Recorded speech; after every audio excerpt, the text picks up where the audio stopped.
상하이 종합지수는 0.1% 상승한 3,592.7포인트로 선전성분 지수는 0.12% 하락한 14,887.6포인트로 장을 마감했습니다.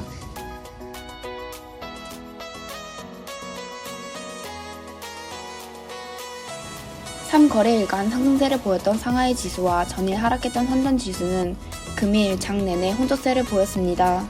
류어 부총리가 고부가가치 산업을 육성하겠다는 내용의 기고문을 인민일보에 게재하면서 정부 규제 우려가 상승했습니다. 더불어 최근 중국 당국이 알리바바와 텐센트를 소집해 온라인 불법 행위에 대한 책임 소지를 묻겠다고 경고한 것으로 알려지면서 앞으로 기업에 대한 정부 규제가 확산될 수 있다는 우려가 더욱 가중됐습니다. 한편 연말 연초와 명절 등의 소비 증가 기대감이 형성되면서 백주 등 식음료 섹터가 상승하면서 상하이 증시는 소폭 상승하며 마감했지만 전일에 이어 신에너지차, 배터리 소재주를 중심으로 차익 실현 매물이 지속적으로 출회되면서 선전 증시는 하락하는 모습을 보였습니다. 윤기 실리콘 자재, 정태가전, 포스터 등 태양광 관련주가 하락했고 닝더스타이, 창신신소재, 신주망 등 신에너지차 배터리 관련주들이 전일에 이어 하락했습니다. 중국 당국은 홍콩 플랫폼 주식인 알리바바, 텐센트를 소집해 온라인 범죄 행위와 관련한 직접적인 책임 소지를 물을 것이라고 경고하면서 금일 주가가 하락하는 모습을 보였습니다.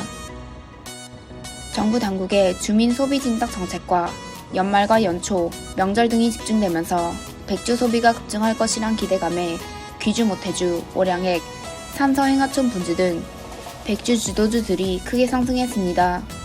특히 귀주 모태주는 주당 1900위안선 회귀에 성공했습니다.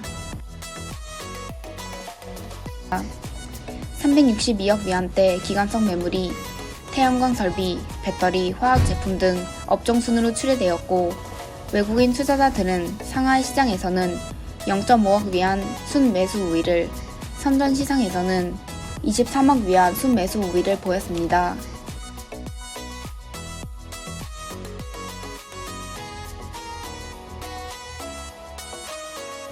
대북악인은 메타버스 테마주로 시장의 관심을 받고 있습니다.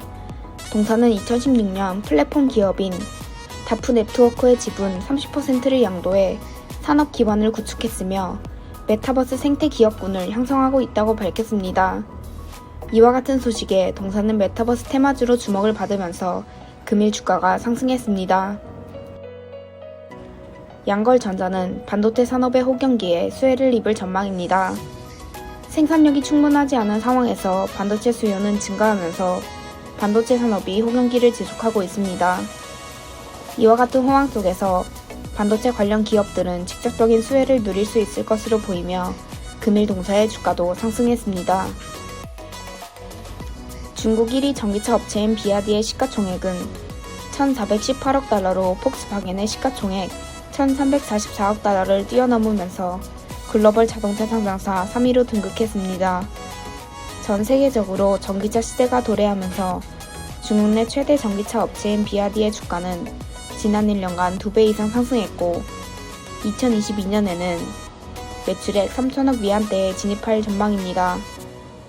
하지만 금일 이익 실현 매물이 출회되면서 동사의 주가는 하락했습니다.